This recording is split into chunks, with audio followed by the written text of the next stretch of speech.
नमस्कार सर्वांना. श्री स्वामी समर्थ.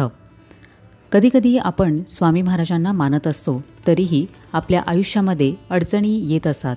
कधीकधी आपल्याला वाईटात वाईट प्रसंगांना सामोरे जावे लागते.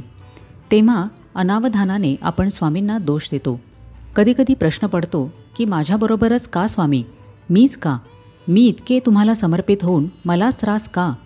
पण आपण विसरून जातो की स्वामींसारखी अद्भुत आणि अद्वितीय शक्ती आपल्यासोबत असते. कधीकधी आपल्या नकळत आपल्या संकटांचे ओझे आपल्यापर्यंत यायच्या आधीच कित्येक पटीने हलके होऊन आलेले असते. अगदी सोप्या भाषेतच सांगायचे तर भोपळ्या एवढे संकट छोट्या आवळ्यावर भागलेले असते. पण आपण तेच घेऊन त्या परमात्म्याला नकळत दोष देत असतो. स्वामींनी किंवा कोणत्याच देवी शक्तीने असे सांगितले नाही की तुम्हाला संकटच येणार नाही.